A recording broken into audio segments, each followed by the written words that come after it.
would like to, on behalf of the Office of External Affairs and the Teaching and Learning Center, I would like to welcome everybody here to join us in a conversation that has spontaneously already begun. And that conversation is one that's looking at the intersection of science and cognition, if you will, and we are going to focus largely on the legacy of 9/11 and how that interacts with science. And I think this is a fantastic panel and a fantastic topic. So let me start by letting you meet the panel, and we can do this in order. Dr. Prinz, would you like to go first and introduce yourself? Sure. My name is Prinz. I'm the director of the master's program in forensic science here at John Jay College. And I started at John Jay in 2013, but in 2001, when 9/11 happened, I was one of the assistant directors at the Office of Chief Medical Examiner, specifically the DNA laboratory. And I was in charge of research and validation and immediately got involved in the process of identifying the victims of 9/11. Thank you. Dr. Stone?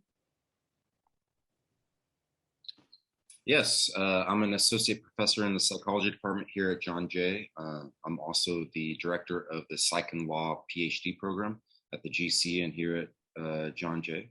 And my research tends to focus on how social influences shape the way individuals and groups remember the past. So I've done some research on the intergenerational transmission of, well, World War II memories, but also more recently 9/11 memories as well, which I'm sure I'll talk a little bit about. Dr. Cohen? Hi, everybody. My name is Shuki Cohen. I'm also an associate professor in the psychology department here. I'm also the director of the Center on Terrorism here.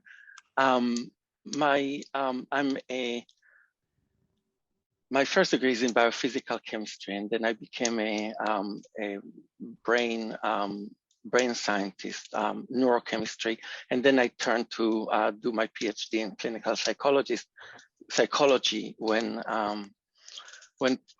sticking electrodes in people's brain did not float my boat anymore.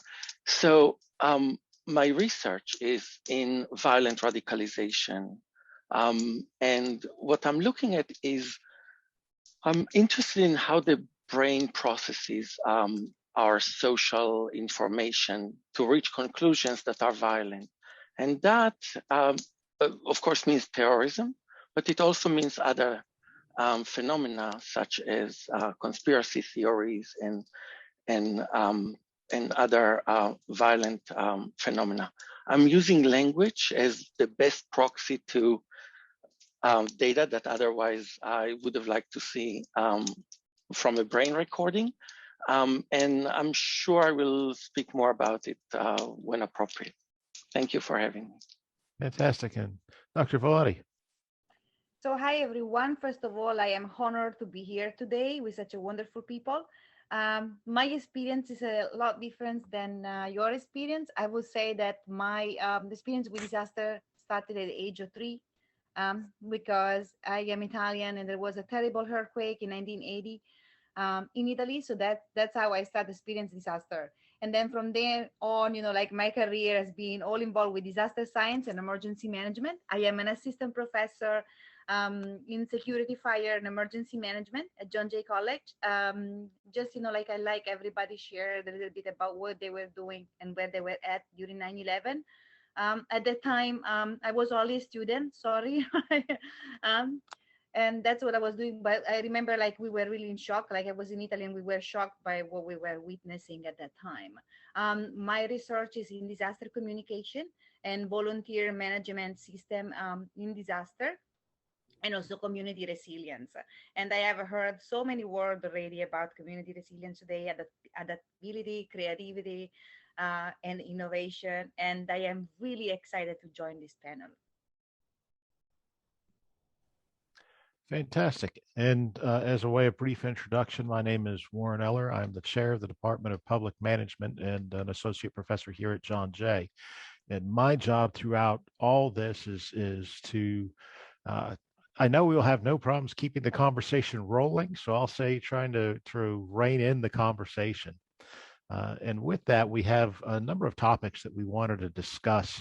And what I will do as we go through this is I will pose a question to one or several of you and allow that person to respond to the question, then hopefully have the other panelists jump in and take a shot at the same topic from the different perspective that you each have. It's nice that we've got a multidisciplinary panel with some very differing base literatures, because I think that's going to allow us to really triangulate on some interesting topics as we go on.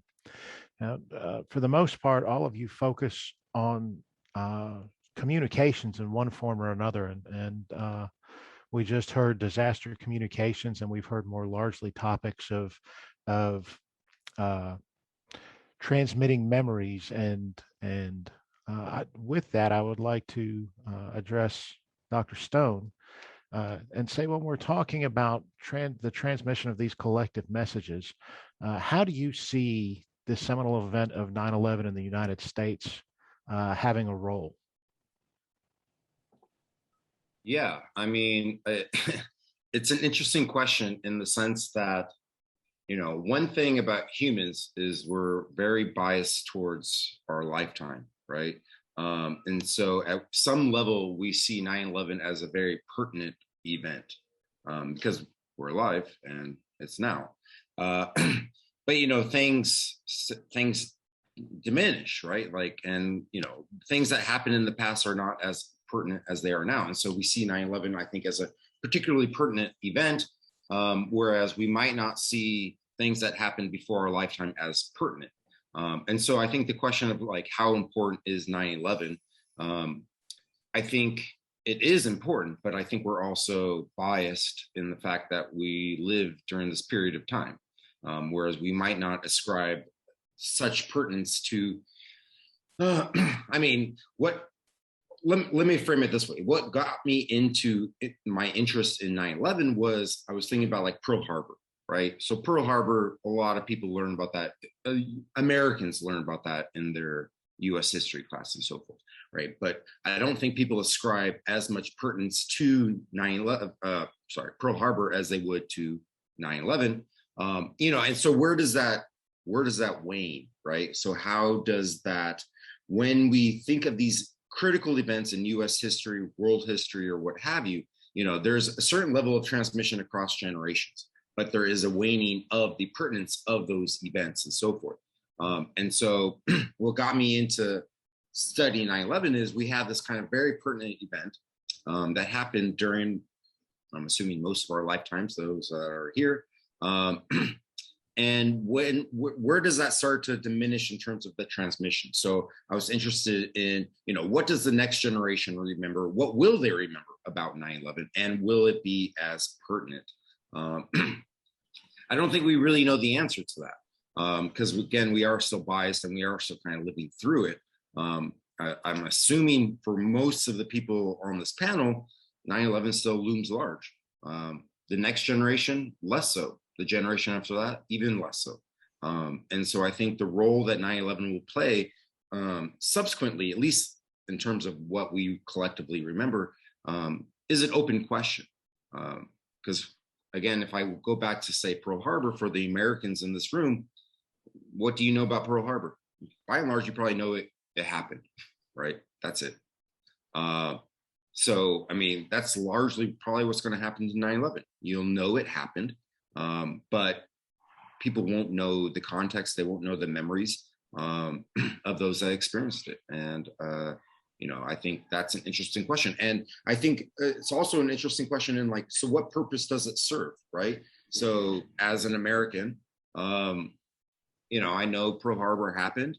And, as cheesy as it's going to sound, and it speaks to the media, when I think of Pearl Harbor, I stupidly think of that movie, Ben Affleck movie, right? And it sounds stupid, but I mean, that's an influence, right? So what's going to happen, 30, 40 years from now, and what people will remember? Will it be the movies? Will it be the media? Will it be the intergenerational transmission of memories of people that experienced it? I don't know. And I think what's really got me interested in this kind of topic too is, I think about my own personal flaws of not asking my grandmother about her experiences, right? We think there's going to be this transmission of like generation to generation. And I don't think a lot of people ask their parents or ask their grandparents of what they experienced and so forth. And so we'll lose a lot of these kind of lived experiences and so forth, of 9/11, of, the early 20th century. So, I think I don't know what the pertinence of 9/11 is, and I don't know what's going to get transmitted. And I can talk more about this, about like the museums and the monuments and so forth, but I'll shut up for now, I guess. Well, and as well as the symbology, we've had a number of other sort of impacts of this event. Dr. Velati, as far as disasters and disaster response, the salience of this event, and I'll steer away from importance, but the regional salience of 9/11 has had a traumatic impact on the way we deal with disasters in the U.S. Can you speak to that? Yeah, I think also, like I would like to just offer a brief comment on what Dr. Stone just said right now, like, and the fact that I would agree with him, right? We don't know exactly, like what the future generation will remember about 9/11. And also we don't know if they will have actually the tools to interpret the symbols in the appropriate way. I think that's something that it should be even more powerful. And I just wanna make like another example that is not about 9/11, but oftentimes in disaster science, like we also talk about the importance of memorials, memorialization, and also language, like, and the word that we use to refer to specific event. And all these things, of course, needs to be taken into their specific context. Like, for example, when I was in Haiti, I remember that then to discuss something that was chaotic, they were always using the word taratatata, and that was something that was reproducing the sound of the earthquake, right? And it's something that right now they can still remember and understand, but maybe in 10 years, right, they will just lose all of that memory. Just this is just like to connect to Dr. Cohen. I think this probably are some of the things that he also encountered in his study. Am I right or no? I see your smile. Yeah, definitely. And also, it's an onomatopoeic, Yes. right? So it's a taratata. We say the hula baloo. We say, the Boogaloo Boys is about the, that's how they are couching civil war. So I think you're right. There is there is this complex transmission. I would be also interested in your opinion, going back to Warren's question about how you said that the one of the formative events was the Irpinia earthquake, right? And we all have seen the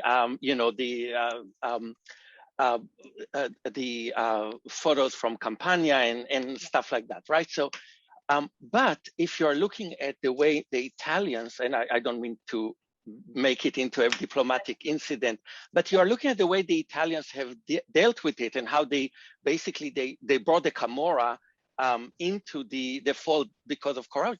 So going back to Warren, it will be interesting to see how do you see the collective, maybe global learning about that is basically scientific. It is learning from experience of what works about disaster response. Is this a question for me? Yes, because Warren was the original poser of the question, but I'm actually interested because of your expertise. Do you want to know in general, from 9/11? So from 9/11 at a global level, I think, first of all, something that is also part of my research is what I call ontological security or ontological insecurity. So the way in which, we make sense of society in its entirety, and how, we reconduct everything to our personal experience, and how, like an event such as 9/11, the impact they had on those people that were contemporary, and how we all, globally, we were fragmented in a way, because it was an event that was really, in disaster science, we differentiate between emergency, disaster, and catastrophe. And I would say that 9/11 was a catastrophe of global proportion. and really, you know, like it changed the way in which we were understanding, you know, like the reality, like, and also our sense of security. I think that was one of the biggest thing that it has to be considered. But then, you know, like it also brought some change to our daily life, you know, like that was the beginning of us, you know, like starting basically, you know, like to use more security measures, you know, like to board planes, but also, you know, like for the entire, I think that the biggest lesson, which is also, you know, like I always like, you know, of all, because there are many lessons actually learned from 9/11, but I think of all, the one that I really like always to highlight is the one that brings with itself hope and light to darkness, which is this beautiful thing that happened during the evacuation of Lower Manhattan. I don't know if you are all familiar that was an evacuation done by boats. And it's also called American Dunkirk because it was one of the biggest evacuation of history, you know, like actually, and was done in few I hours. was there. I remember the ferries. Yeah. and yeah, so I'm glad, you know, that you witnessed that, because that was completely improvised. And so, like, oftentimes, you know, like in emergency management, in disaster response, we plan. I'm not saying that planning is wrong. We need to plan because planning give us option, give us an understanding of what can go wrong. But we also need to be flexible and creative. And that, you know, like was a time in which an entire community came together and responded to an incident. So I think that the biggest lesson that we could learn from that specific event from the Lower Manhattan evacuation is really this idea of community resilience, you know, how people can come together and respond, and, you know, like of improvisation, and that planning actually, you know, the failing of a plan is not a disaster in itself, you know, like it oftentimes, you know, like improvising is necessary. And so like after that, you know, like the other biggest challenge that we face right now is that how do we translate, you know, like this lesson from basically, you know, like the field and from science, from research, how now we translate, you know, like to the professional, how do we train the future generation of researcher, the future generation of professional. And so like, how do we translate this idea of creativity, right? So like, I think that's another challenge, but I want to talk about that later, because, you know, like I don't want to steal the scene, because there are so many other interesting things that need to come up here. Well, I warn you, Dr. Velati, I'm actually texting Gary Webb right now to let him know that you're bringing up his whole logic for disaster response. Now, Dr. Prinz, I think I cut you off a little earlier when we were talking about the roles of communication and the change in the seminalicity. Can I make that word up? I've got a PhD, right? So I can make up words. But I don't know what you mean. Sorry, I'm not a communications expert. But at any rate, I think I cut you off and you had something to throw into that conversation. So do we want to circle back to that? Seminality. Thank you, Gina. So I can only report on how the communication changed for our agency, the Office of Chief Medical Examiner, because normal business would be you interact with one family at a time because you have an unidentified body. But now there was this open-ended list of missing persons, and it was just very important to set expectations and to also give all the families and family organizations early access. We didn't want them to read about any progress and any strategies in the newspaper. We literally invited them to come and visit the laboratory. We had briefings. I feel that fits into the communication scheme, and some of those families then also provided solutions of either other families that we needed to reach, or samples that we needed, or organizations we needed to be involved. It was a lot of international victims, so consulates got involved. So it's very practical, but this type of transparency and inviting them to literally come and see what is happening was, I think, a paradigm shift, because normally you would not let your stakeholders, or you wouldn't let victims' families into your agency. We also created a remembrance space. So many families actually never received a physical piece of remains to have a funeral. So we created this interface chapel next to the refrigerated trucks where the remains were stored. And that was very well received. People were grateful they had a space to come to. Mechthild, can I ask you a question as somebody who spent a lot of time next to sequencers in my previous life? Yeah. So you're saying that you invited the family members to be part of it by way of witnessing, but I wonder, I mean, I can imagine that you would need also some of their genealogical DNA in order to make identification. So you needed them also physically, probably, not only, right? We needed a DNA sample from biological relatives for the identification. So there was a family assistance center, but that was actually run by the NYPD, where we could. So it was never integrated into this kind of like memory and participation. It now is. That is so we learned something. Yeah. That's one of the changes. The family assistance center used to be on a totally different location, and not staffed by biologists. So there was a lot of confusion about what type of relative we would need. And I mean, people needed more information than uniformed personnel could give them. And now 311, there's a 311 line for families to call. Medical examiner staff are on those phone lines. They staff the family assistance center, and it's now together. Yes.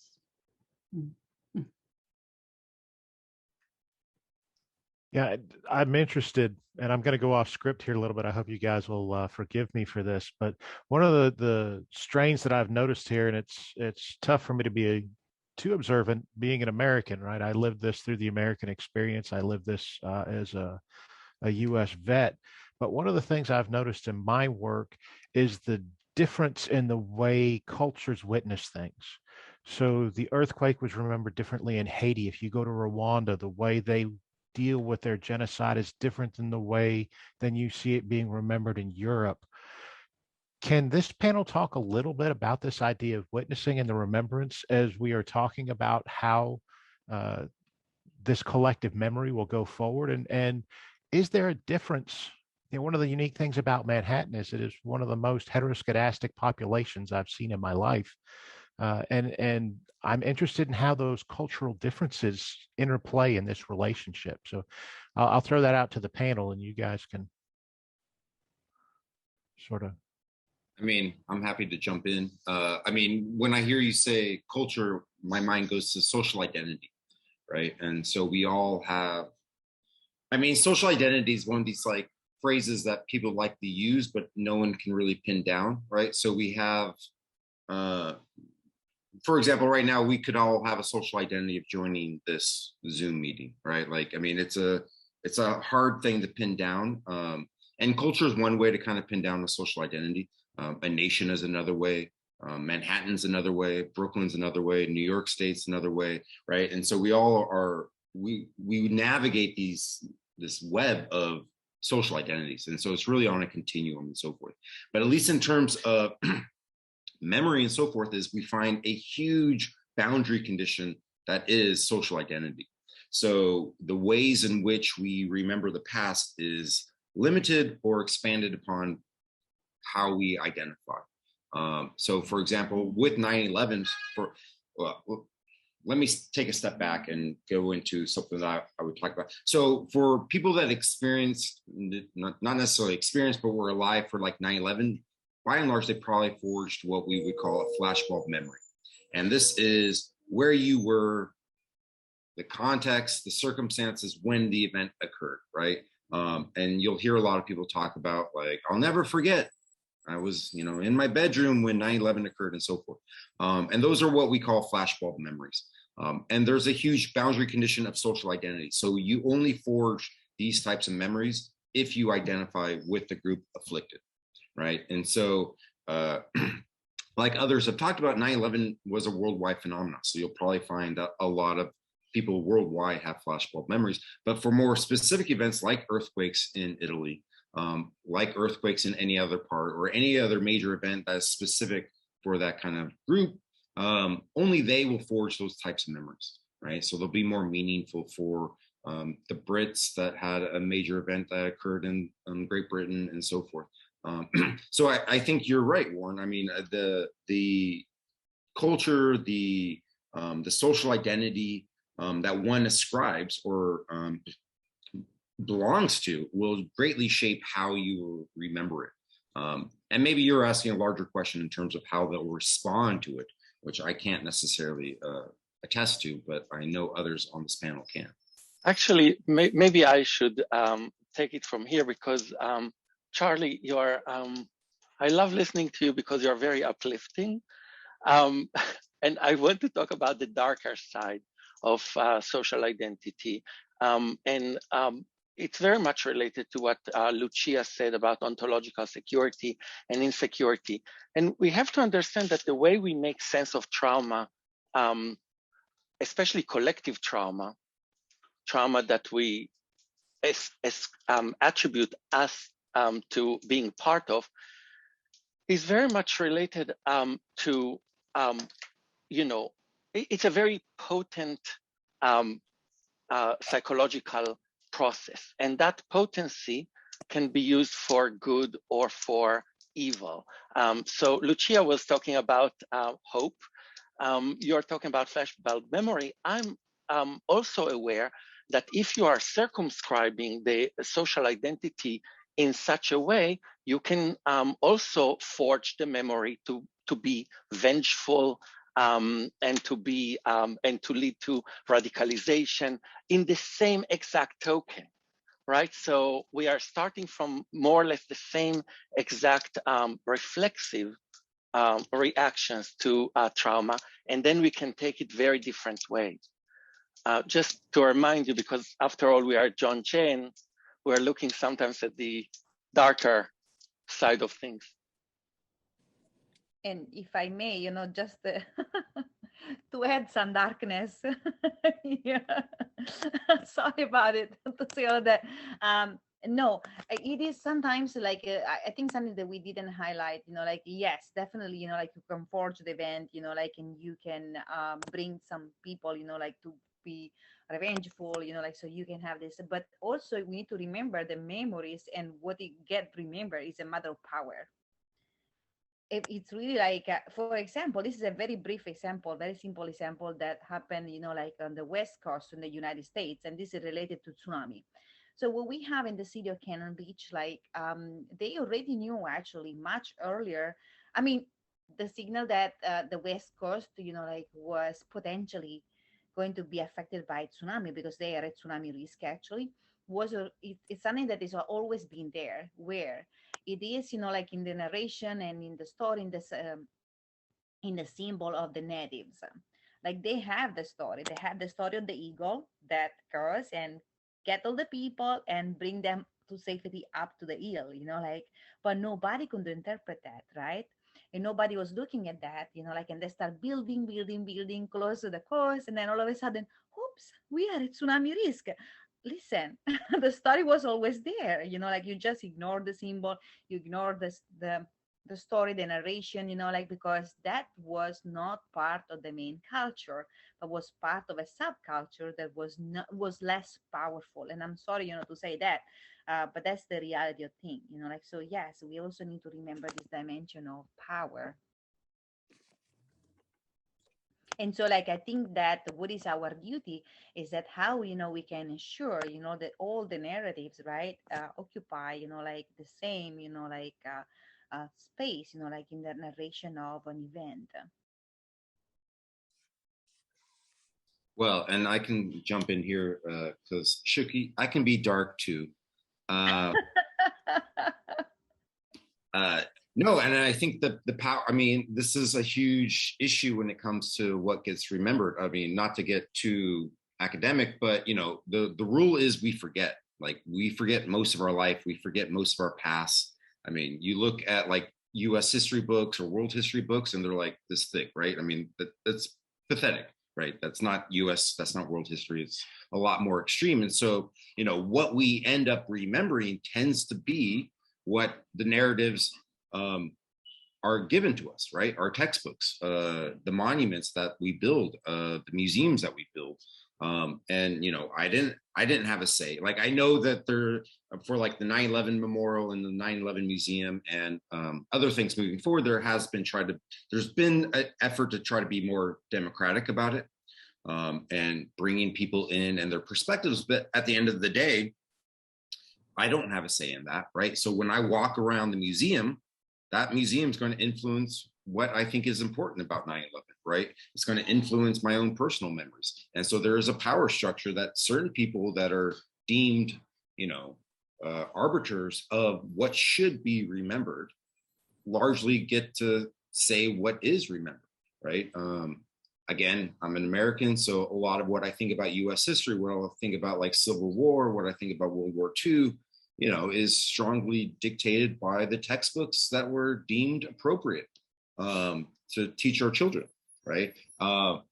And again, to get back to the power dynamics, and again, to be dark, Shuki, you know, a lot of the textbooks that our children read are dictated by the states of Texas and California, right? Because they're the larger states. And so what their Board of Education agrees upon as what should be in our textbooks largely goes to the rest of the states, right? And so there was a huge issue, I'm not remembering the year right now, maybe about 10 years ago, in which the Board of Education in Texas wanted to diminish the amount of information about the civil rights and increase the amount of information, for example, about Thomas Jefferson or something, right? And this seems like, okay, that's Texas. Sadly, those textbooks will go out to the rest of the US, right? And so we have an instance in which the powers that be, bringing back Foucault and power. And exactly. So, I wanted to say, Gina. But you know, like that's influencing how we remember and so forth, and what we know about these events. And so, I mean, it almost seems cliche and obvious to talk about textbooks and our education system, but I mean, it really has a huge influence on, you know, what we will remember. And I'll end with this one last point. So I'm teaching a class on collective memory at the moment with PhD students, and we do a day on 9/11 because there's so much out there about it. And one of the students is from Jersey, and I asked her if she'd been to the Museum of Memorial, and she said no. And I asked why, and there were two responses. One is, if you lived through it, you don't want to be reminded about, so the emotional component. The other one is, she said, which I thought was very profound and interesting, is she did not want her memories corrupted by the museum. And I thought that was a very astute point, because they will be, right? I mean, they're going to be shaped. Memories are ever evolving. And there is a narrative that the museum tries to convey. And if you've ever been there, it's very dark, right? It tries to convey an emotional response. Good or bad, that's up to everyone else to decide. But I mean, it will change the way people remember. And now I'll shut up because I could probably keep talking.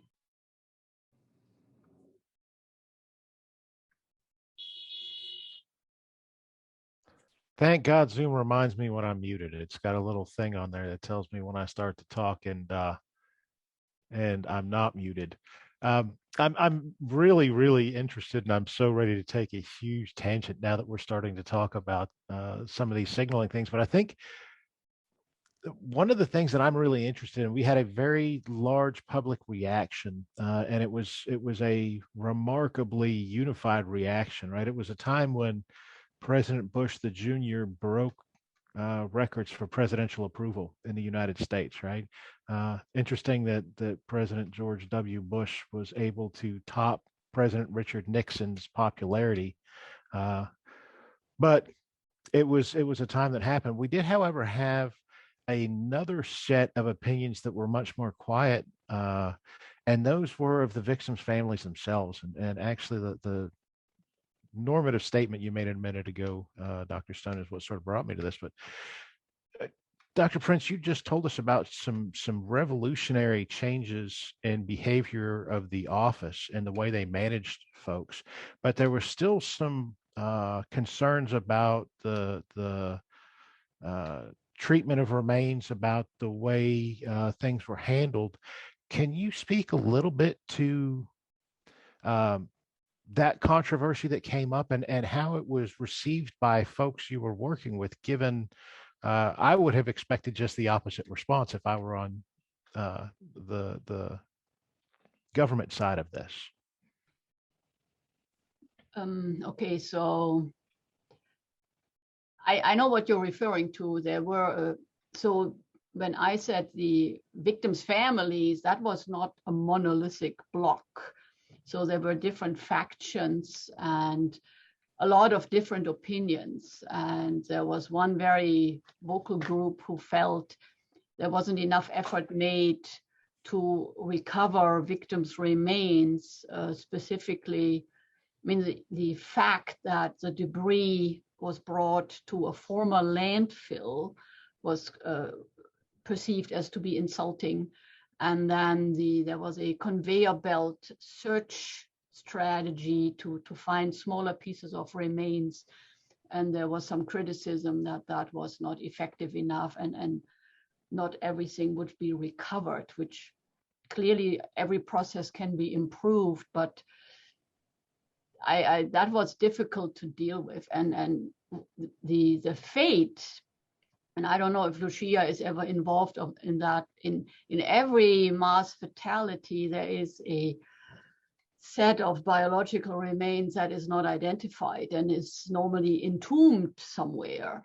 And there is always political issues surrounding that. I remember Flight 587, the flight to the Dominican Republic. There were conflicting opinions from families.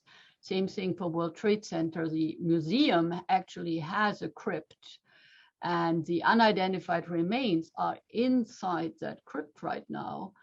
And so there are that, I mean, there is this one movement that you're not supposed to have remains in museums, which is the indigenous populations feel very strongly about that. But the crypt is not in the museum, it's private, it's not open to the public, but still some families were against that. So I guess it became very political and controversial. So I don't know, I feel that's an unpleasant outcome, because in the beginning there was that outpouring of solidarity and everybody seemed to be on the same page, and then interests started splintering. Dr. Prinz, I want to use this to ask you something further. As regards the attitude of people to science, back at the time, DNA analysis was not that, understood by the public or even respected by the public. I'm wondering how the efforts to identify remains through DNA, which basically was the only way, with the level of destruction, that was the only way to.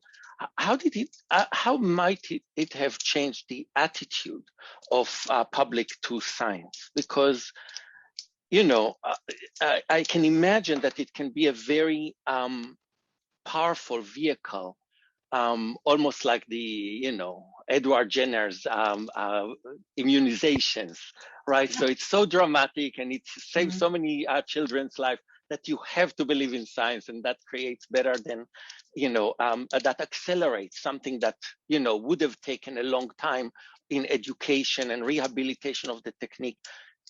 So I'm wondering if you saw, any such visible change, or perhaps the mistrust the authorities and the claims of indignity and whatnot have occluded it. So I think the case that brought forensic DNA testing to the public opinion forefront was the O.J. Simpson case. So in 2001, a lot of people already knew about the power of forensic DNA. Yeah, but you remember how controversial it was and how racialized it was. And here you are doing something for the public good, which is much less racialized. So I think you are right. So specifically, the use of DNA typing in missing persons identifications is very well respected now. I mean, it also became well respected because DNA was a tool for a lot of post-conviction exonerations. But if you look at the public interest right now, people are interested in Jane Doe, John Doe projects, DNA genealogy, identifying unidentified remains 40, 50 years later. And in mass fatality science, there are now incidents that are fully DNA driven, like in Argentina, the disappeared, Bosnia-Herzegovina, the Srebrenica massacre, and the population, people are buying into it. So I think it has been able to toe that line to respect genetic privacy and really educate people well, and that this is a powerful tool that will be used for a good cause. Does that answer? Silence. Yes, definitely. It's very interesting. I think the reason I was asking is because, generally speaking, I see two separate trends. From my own experience, when I started doing terrorism research, I started with science, and and one of my conclusions, based on a large corpus of what terrorists actually say, was that they actually are not at all crazy, not in the clinical sense, not in the cognitive. That did not go very well. Back at the time, the party line was that Muslims are crazy, Muslims are rabid, Islam is the axis of evil, if you remember. They hate us for our freedom, all those things. So my research got tremendous backlash. I mean, I was actually called a disgrace to my profession and my heritage, meaning, because I'm an Israeli Jew, so you can imagine how. And that actually changed. I mean, with time, after the United States have tried just about everything else, they came back to understanding that it is about ideology, it's about hearts and mind, and it culminated in respect to science among the Homeland Security in such a way that now we are comfortable with looking at unified theories of violent radicalization. And it doesn't matter if you are a jihadist or you are a white supremacist. So one trend is a trend towards increase of respect to science. At the same exact time, going back to the idea of ontological insecurity, the trauma also created a lot of mistrust, ontological insecurity, a lot of fragmentation, as Lucia was talking about, and it decreased the respect to science, the respect to expertise, respect to government, and we see a rise of irrational thinking and less respect for science and the rise of conspiracy theories and whatnot. So it's very interesting to me. That's why I was asking about the what you feel about the public, because I see two very separate trends happening, and I'm involved in both of them. So it's like, a multiple personality disorder. That's interesting. It's interesting. I'm glad to hear that there is a scientific approach to a unified theory now, but of course the irrational thinking is very obvious in the media right now. Yes.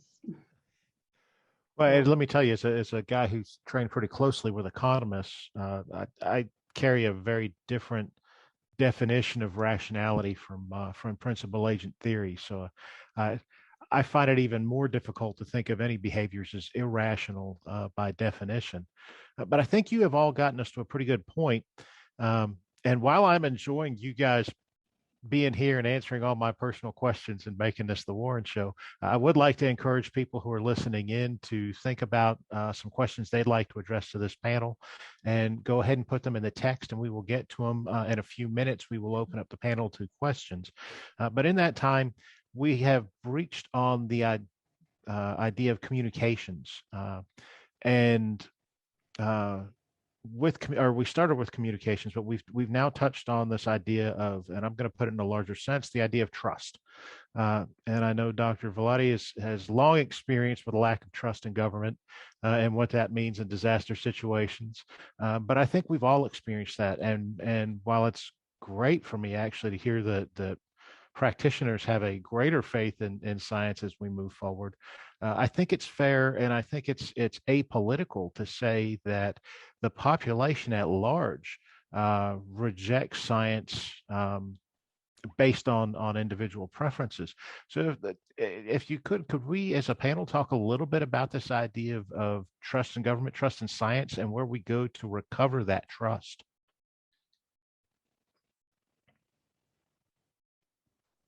I'm just gonna start this and give you like my thoughts on this. It's not that people out of the blue, right? Trust or distrust, like the government, and also, it depends because it's not in general, but I think it's more related to some specific issue because you can trust the government on something and distrust on something else. One of the things actually that comes to mind a lot right now is all the situation that we are having with COVID-19 and whether we should use some kind of personal protective equipment, whether or not we should get vaccinated. There is a lot of trust, mistrust, what we need to do. People are confused. I would say this is really like an issue of disaster communication, and risk communication. How do you communicate with people?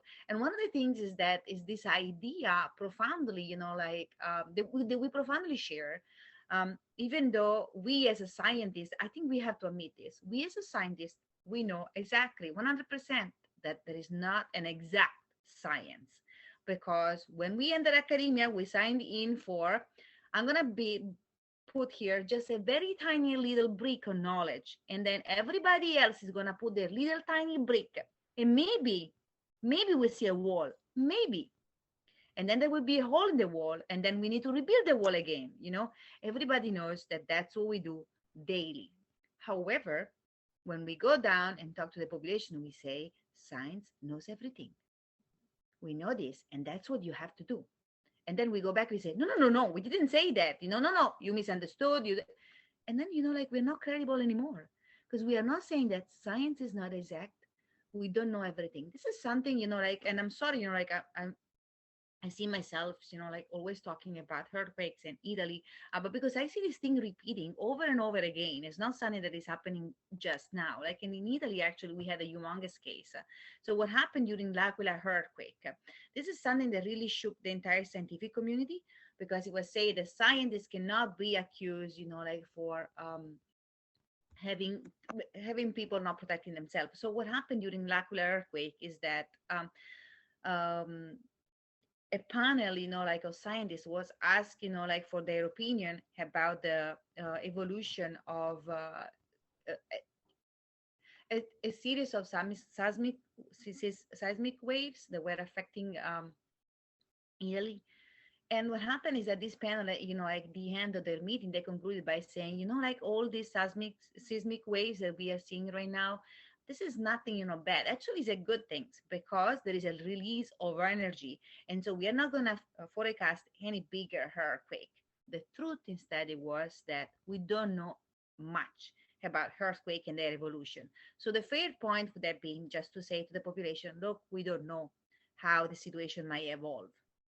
But instead, they were under pressure and they had to say something to the population. They had to show the population that they knew exactly the direction that we had to follow. And they went out and they say, don't worry, nothing is going to happen. 2 a.m. in the morning, everybody was sleeping in their house. There was a tremendous earthquake. More than 3,000 people died. Because this caused a humongous debate, like, because then these people in the academic community, because then, these experts, these scientists actually were convicted by the Italian government. And everybody was saying like, oh, no, you cannot convict them. Like we as scientists, everybody knows that science is not exact, like now you cannot convict us, right?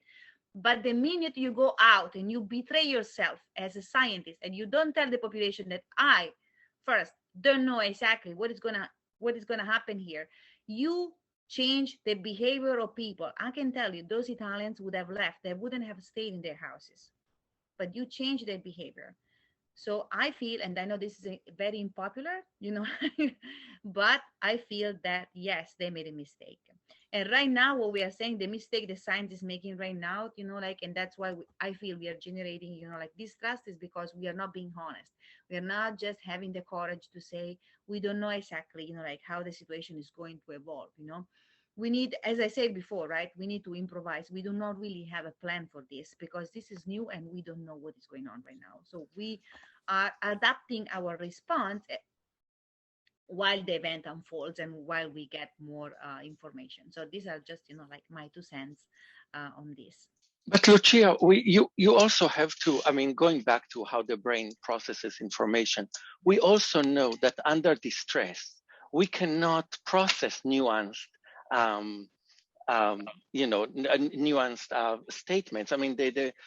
One of the things that they teach you in medical school is that if you are about to give like a, very dire kind of diagnosis, you speak in very short sentences because even the most intelligent of patients is out of their mind with distress. So the part of the communication in time of distress, I think it is a really very difficult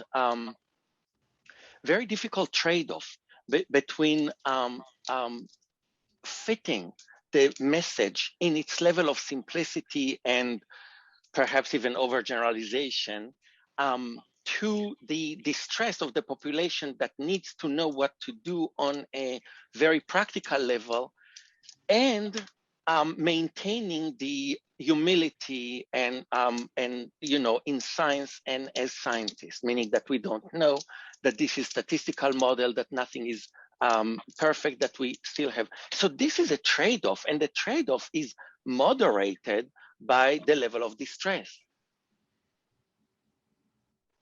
Evolutionary, when you are encountering a snake, you don't have the cognitive resources to say, well, most snakes are non-venomous, and some of the non-venomous snakes are actually mimicking venomous snakes, and let me give it the benefit of the doubt. You just kill it when it's, when you have to make a decision. So I'm not, justifying the infantilization of the public, which happened, and I'm not justifying the authoritarian and arbitrary like opaqueness and you need mask or no, you don't need mask, and But I'm also saying that we have to reckon with this trade-off, which is very understandable from a science perspective, from a brain science perspective. I think that's a very, very interesting point, and definitely, that would be a very interesting, variable, to analyze. Maybe, in the future, there could be, because so far I personally haven't encountered, but maybe you are familiar with that, just looking at how, people receive warnings, before, and what is their intended behavior, right? When they are not in a stressful situation, and then ask immediately after, during a situation of distress, to see if they receive the message in the same way. That's something that we really, I'm not familiar with any study on that in the science of disaster. But for example, what we look at is that, how about what is the credibility of a message? And what we find out is that, when you basically convey always something that is different, and when you are not stable and the message in some way, differs, from a source to another, then this causes distrust in the recipient of the message. And that's what, go ahead, please. Sorry. It's just what you are saying is make me think of maybe Dr. Prinz can later say if they had a situation where they had only partial match. And that is exactly what you're talking about, Lucia, only in the more benevolent case, right? So it's about how do we convey responsibly the not knowing. But sorry, I cut you off, sorry. Oh, no, that's okay. Don't worry about it. And let me jump in here. And actually, Dr. Prinz, did you want to add something to that? Yeah, I think what we're talking about is scientific uncertainty, and we all live with that, but it's something that is very hard to explain.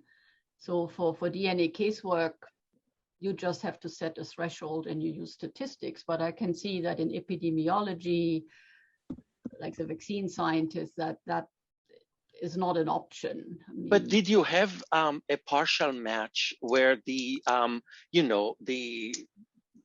relative, for example, will be still in the denial phase? Because you remember, we all were in denial. I mean, the mayor was still thinking that that people will come to the ER after 9/11, not capturing that they are not coming back.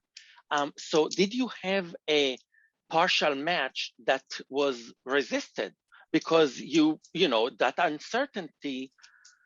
The relative wanted to be in denial that their relative died, and you have only a partial match of the DNA, so it is not 100% known. So with all due respect, you don't know what you're talking about. Was there any something like, because I can imagine that this would happen. No, we would not report it out. We wouldn't tell anybody. If a match was too weak and could be challenged by other scientists, we would not report it out. So that's a very clear cut. Yeah. Right. So that then it goes back to Lucia you can't about do like that. opaqueness and And let me jump in here because I think this is a perfect segue to one of the questions we just got through the chat, which was how would you assess the distrust of government in relation to a lack of transparency by the government and its response to whistleblowers? And I think we've just talked about this makes good sense, right? We don't release knowledge until we know it's certain. But in that case, is that a lack of transparency? Are there other things that we don't get to hear about? But if you all would like to address the question from the chat.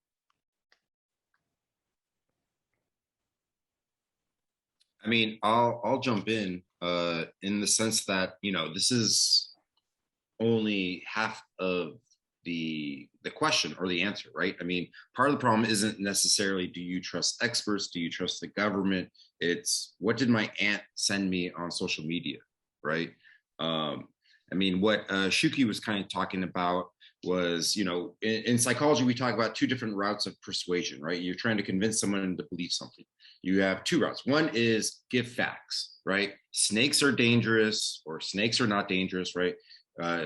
Flying an airplane, the chances of you dying on an airplane are very minimal, right? You can provide facts and facts and facts and facts. And the other one is more emotional, right? Well, airplanes are scary, right? They're I don't know, they're just creepy, right? And the emotional route tends to be more beneficial, right? So if you have people on social media, your friends talking about terrorism, you might die in New York. There could be a terrorist attack any moment, right? That's going to impact you a lot more. Whereas if you say like, well, the last time a terrorist attack occurred, or, you provide facts, those tend to be less convincing, right? So I think one of the problems we have as experts, or even the government, is we're trying to provide facts, right? You wear a mask, you're less likely to transmit COVID. Well, I have a friend that wore a mask and they died last week. That's going to be more convincing, right? Even though the causal relation there is really off, but that's more emotionally evocative. And so these emotional reactions tend to be more convincing to people. And so I think, sure, there's a trust issue, maybe in terms of experts, there's a trust issue, maybe in terms of government and so forth. but again, it's these emotional, evocative responses that our friends, our family, social media provides that really kind of dictate how we adjust and how we interpret a lot of the facts. And that these emotional appraisals tend to guide us in terms of where we fall in terms of following Dr. Fauci or not following Dr. Fauci and so forth, right? I mean, like, think about all the facts that are coming out about Facebook at the moment and how many people have quit Facebook probably in the last week. Probably not that many, right? Like, oh, Facebook's horrible. Oh, I see they're, we're the product. They don't care about us. Well, let me get on Facebook and post about that, right? And so, the emotional components to how much we like Facebook and how much we like certain things really dictate where we kind of follow these lines. And so, you could have, I would listen to everything Nietzsche has to tell me about everything, and these facts would be amazing. But I may still be scared of certain things because my emotional, my primeval brain is still kind of dictating what I think. So I think that's that, for not necessarily being an expert in that area, but that's where I think part of the problem is it's trust, but we also need to be aware that the emotionally evocative nature of certain things are going to dictate how people respond. Unfortunately. Shuki, did you want to add something? Because I saw okay, then if I might, I just want to add something. Charles, I really agree with you. You're talking about emotion, and I think at the beginning of this panel, you were talking about social identity, but also individual identity. And, just going back to that concept of ontological security, ontological insecurity, sometimes what we have found is that the adoption of protective behavior, right? Like the use of a mask, or getting vaccinated, it depends also on whether or not that specific protective action resonate with your identity. For example, at the very beginning of the pandemic, there was not everywhere actually, but there was a lot of resistance, among those people, that were employed in the leisure time, like people that were at restaurants and things, in adopting masks, because now they had to rethink the way in which they have thought about themselves, the business, and everything else. Admitting that was going on, that there was a threat to their identity, to who they are. And so that was not acceptable. And using a mask was instead confirming that reality was true. So they could not reconcile these two things. And so I think in here is that how do we convey the message, or what are the actions that the government, can, enact, to help some people, with reconciling their own identity to the message and to the protective action that we want them to undertake. Yeah, that's what I wanted to contribute. Thank you. And I would throw in too. There's a nice literature that looks at individual risk assessment and talks a great deal about how we assess low probability, high impact events, which I think would also play into this. But I think one of the things that this question brings up to us is some of the many times that we have shortcuts. I remember back in the 80s, I hate to demonstrate my age, right? But the medical industry had told people forever, anabolic steroids do not enhance athletic ability. And regardless of the fact that we were providing anabolic steroids to every Division I football team in college football, and even after Ben Johnson won a gold medal by 45 minutes on the 100-meter dash, we still said, yeah, but no, it wasn't the dianabol that was doing it for him. And through all these, we have this erosion of confidence in the medical industry, which I think has come to a crescendo now that we're in this sort of location. And I think that is also something I think is directly important when we talk about some of the things that Dr. Velati was talking about in trust, and especially in disaster response. And because this pandemic moving away from 9/11, but even with 9/11, was one of the few times that there was actually a strong intersection between the National Disaster Medical System and the National disaster response system, right? These are two very independent systems. So as Dr. Prinz will probably tell you, the DMORT teams that were in working at 9/11 were not used to working with FEMA. We're not used to working with a lot of these other groups because DMAT is run through the National Disaster Medical System.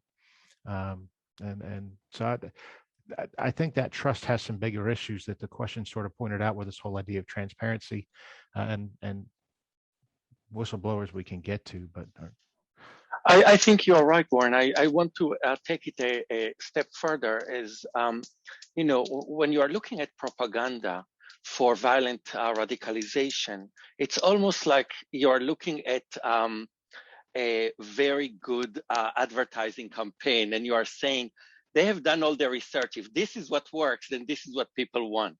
And what you are saying, I think, is adding to what Lucia and Charlie were saying, in a sense that you're talking about the possibility not only of being opaque, authorities being opaque or medical establishment being opaque, but also where do we put the continuum of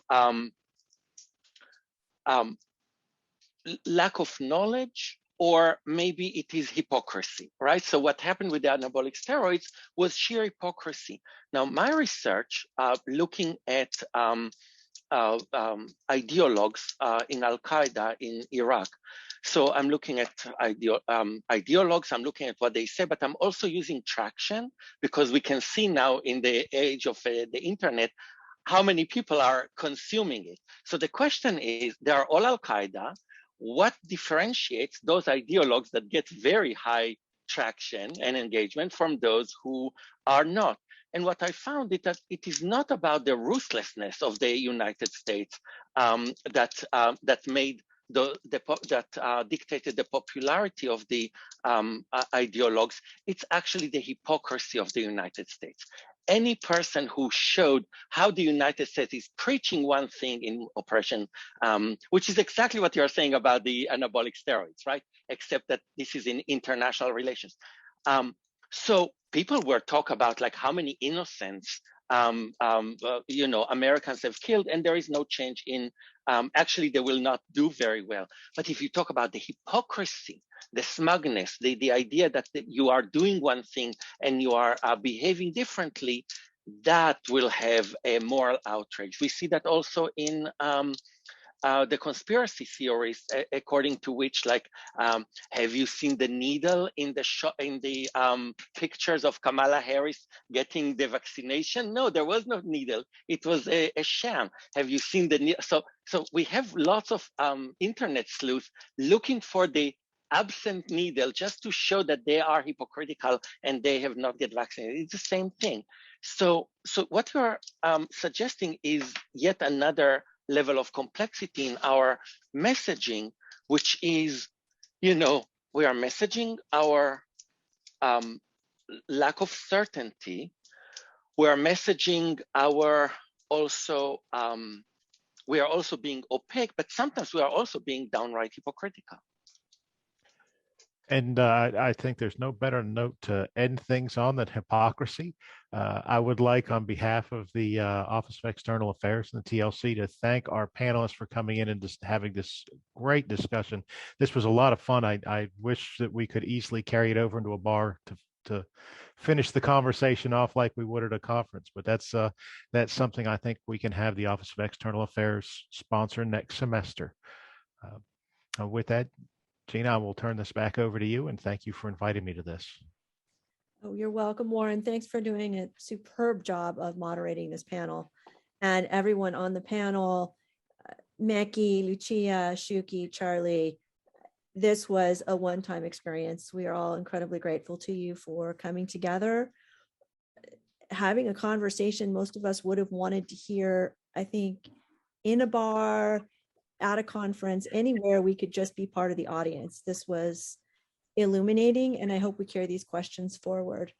Everyone, we are recording. We'll stop in just a moment. When it's edited, we'll let you know, and you'll have a chance to review. And please reach out to the panelists and to Warren if you have further questions. Take care.